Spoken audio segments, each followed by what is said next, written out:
Could anybody else have done this? This peace deal that Trump did. You said, is it Bush, is it Obama, is it Clinton? Maybe Reagan could have pulled this off. You know, the boldness to basically. I don't think so. Mr. Gorbachev. I said maybe. Yeah. But the reason that Trump pulled this off is because he has something that everyone else does not have, and that's called non-conventional wisdom. The whole thing with Trump is that he doesn't have any ideology. He doesn't believe in anything. He just, puts his finger up to the wind and as it blows. That's actually what worked in this situation right now. Conventional wisdom in the Middle East has led to just chaos for decades, if not centuries. He said, no, we're going to do it this way. And now you have not only Israel parading for him and praising him, but the Middle East Arab world is also giving him major accolades. And you talked about Kushner. He said the following: it's okay to be pro-Israel. It's okay to be pro-Palestine. It's okay to be completely indifferent. It is not okay to be pro-Hamas. They are a terrorist group. And I think that's falling on a lot of people that they don't understand this. And here's the last point. You know how during the stock market during COVID, you see the stock market's going this way and then it's boom, major dip. And then it comes back to reality. That's exactly what's going on here. This is just a culmination of what they were working on prior to October 7th. The world was going in this trajectory, the Abraham Accords, and then there was this major, major blip in the radar. And now they're normalizing relations, stabilizing realizations, and this is what's happening now. And you guys were talking, but you mentioned this really fast about him being the peacemaker. In the Bible, it says, "Blessed are the peacemakers." But Peter Ducey was on Air Force One on the way there, and I just sent it to you, Rob, in Slack. He said you talked about how you hope for the end of the war in Ukraine because it might help you get into heaven. And Trump's response is pretty interesting. It's kind of weird that he said there's nothing. Can you play this, Rob? You had talked a couple weeks ago, you were doing an interview, and you talked about how you hope to end the war in Ukraine because it might help you get into heaven. How does this help? Does this help? I mean, I'm being a little cute. I don't think there's anything going to get me in heaven. Okay? I think I'm not maybe heaven bound. I may be in heaven right now as we fly in Air Force One. I'm not sure I'm going to be able to make heaven, but I've made life a lot better for a lot of people. He's true. But But I'm actually curious, Adam. How do you hear that? What he's saying? He is a comedian at heart, and so what comedians do, because I do it all the time, and it's horrible. Like I can't stop. Like you'll say to some guy, "This guy works for you." Give him some praise, he'll feel good about it. And you go, Steve, you've been really doing a great job here, and I'm really loving the work you're doing here. And then at some point, that weird little brain thing kicks You're fired. on, and you go, yeah, sorry to have to let you go. You know what I mean? Because you can't get, because you can't get too long into something without cracking wise. He can't do it. Mm-hmm. But that's the mind. He's really a comedian. Hilarious. Really. I mean, he is. What do you think about it, Vinny? How do you process it? Well, I know where he's coming from too, because at the end of the day, he's the quickest, funniest. Like, remember the time that who sneezed behind him back? RFK, and he goes, I better not get COVID now. Like, he's funny. He's witty. But I mean, but in that moment, do you really think? I really think is he being 50% serious? I think he's being 50. What do you mean? No, Adam. First of all, I'm asking him, Adam. Do you think he's being 50% serious? When it comes to something that fast, and the wit is there. But if you saw, he really got serious for a second. Where he honestly, I don't think he believes. Adam, what do you think?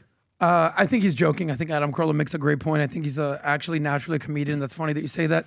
The key to comedy, this, is misdirection. You think I'm going here, and then I'm all the way over this way, and not to, put any squabbles in there. That's the problem with late night television. Whether it's Fallon, whether it's Kimmel, whether it's Colbert, you know where the joke is going. Yeah. I'm seeing it a mile away. So when Trump goes, Ducey goes, you're going to heaven. The president should say, of course, we're all going to heaven. He goes, I don't know about that. You know what I actually think about his answer? That's the truth. I think it's actually a noble answer. I think it's more noble that questioning whether you'll make it up there than being certain about it. I think it's arrogant to be certain that you're going to go up there. Of course, when you accept Jesus as your Savior, of course. I get it. For our denomination, what we have, I kind of like it. There's a part of it that's a nobility part where it's kind of like, man, if you only knew the life I've lived and what I've done. Yeah. But look, man, if I make it, man, like you can tell to him, he's like, this may be the best I'm going to see. This is it. I'm flying in, he's also flying in the sky. Well, because he said, do you think he's going to heaven, Trump? I don't know. It's not for me to I don't know when we're at the Charlie Kirk's memorial. He said, Charlie Kirk, and his savior. His. Yes. Yeah. Not our savior. Not mine. You think there's a big word between mine, our, his. Mm-hmm. You think he's a guy that would say change the word? You ever seen him when he's telling a girl what to tweet out? And then say this. Once you're typing in real time. That's right. Turn the debates. So do you think he changed the word? Do you think he's aware to put that as our, as mine in that moment? Yeah, I don't know where he's at with his faith. Honestly, I don't know where he's at with his faith. He probably was like not religious whatsoever. I think he pandered to the evangelical community. However, I think when he got shot in the ear and almost died, maybe more. It changed a little bit. Yeah. I would think. I'm going to tell you. A part of being inside the tornado at the highest of the highest level and be the leader that has to be able to make these tough decisions and send the 350, the B, what is it? The B-2 bombers. B-2 bombers out there, and the risk. You have to have a level of ice coldness to have this job, and he wants to stay as much there as possible instead of being the other way around. Well, I think one of the big things with Trump is he's not running a popularity contest. All these other people are running a popularity contest, and they don't want Saturday Night Live, and they don't want the New York Times, and they don't want late night hosts. They don't want anyone making fun of them. There's a side that you need to be on to get good notices from the LA Times, the New York Times, Saturday Night, to be invited to the right parties and stuff, and they're running a popularity contest. If you basically say, it's not a popularity contest, I don't care what people say, I want to get stuff done, it frees you of that burden. Because I sat with Gavin Newsom. Yeah. He doesn't believe anything he says. Everything he does is, how would the New York Times process what I'm saying? What side of this we want to be on? I got to give you credit, because you said the word I was going to say, freeing. How freeing is it for you to be in California and we're go going to against go into the that, grain? Rob. Every time we do the Vol Conference, if you've attended, you know this. I stand up and I speak for probably 45 hours is what I do at the Vol Conference. And I love it. I love being around the guys. I love it. But I wear the Ferragamo shoes when I do this. Or I wear some kind of dress shoes. Eventually, for the last 25 years, I've always been on stage walking around. I'm like, you know what? I'm sick and tired of it. I want a shoe that I'm comfortable wearing. And here's what I love. I don't like shoes that are so heavy. That's a dumbbell. You can use it as a weapon. I don't want that. Like the Xenia, you carry it. I have so many of them, but they're so heavy. Like you can literally curl the Xenia, the shoes, and you'll get a pump within 30 reps.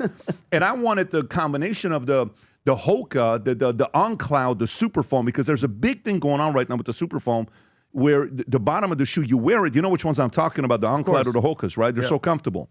And I said, what if we take luxury and then combine it with the super comfort? What would that look like? And let's build it in Italy. So what do? We went to Italy. We designed the shoe in Florida. We made the shoe in Italy in five of the factories. We went back and forth God knows how many times. And by the way, the shoes we're about to launch and introduce to you right now, where you're going to see the video for the first time, I've been wearing those shoes for the last 22 days straight. I'm wearing them right now. I literally wear it with suits. I wore it yesterday when we went to lunch. I wear it every single day. It's the most comfortable shoes I have, yet it's authentic Italian leather. Rob, if you don't mind playing the video, go for it. Here's the video of the latest shoe, the FLBs. When we set out to create a shoe that blends comfort, function, and luxury, we had the choice to make it fast. We had the choice to make it cheap. We chose neither.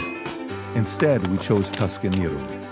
We chose true Italian craftsmanship, each pair touched by 50 skilled hands. We chose patience, spending 2 years perfecting every detail, and we chose the finest quality at every step. Introducing the Future Looks Bright collection. Not rushed, not disposable, not ordinary. Rather, intentional, luxurious, timeless.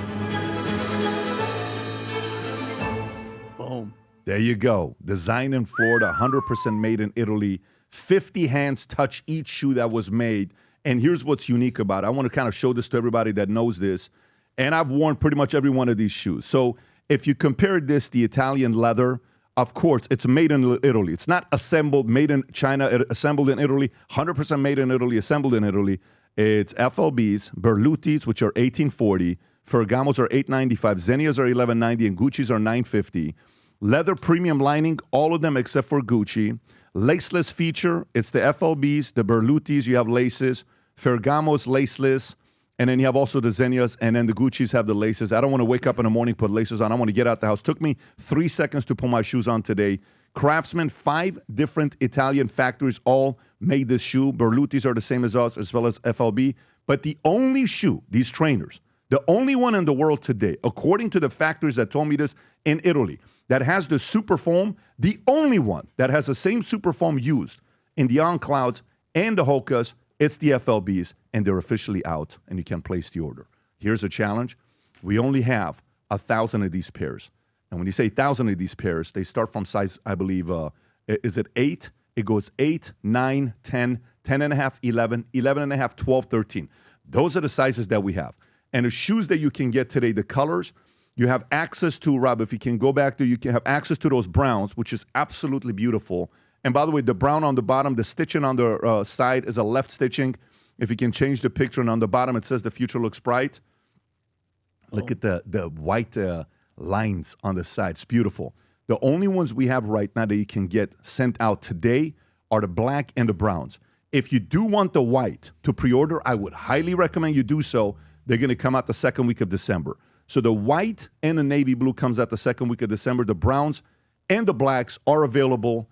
If you believe the future looks bright as much as we do, go place the order. There's nothing like sitting in the boardroom with your trainers and you put your feet over your knee and people look at the bottom of your shoe and it says future looks bright. That's how you get deals done. All right, so they're out. I'm excited to announce it, and I'm very happy for people to go sport it. When you get them, take pictures, send it our way. We're going to show all these shoes, all the pictures that are being taken. I already got a bunch of them sent to me on Instagram. Go to vtmerch.com, place your order. It's all over the website. Maybe buy it for your husband, buy it for your brother, buy it for your coworkers, buy it for your best salespeople if you want to let them know the future looks bright. If you enjoyed this video, you want to watch more videos like this, click here. And if you want to watch the entire podcast, click here.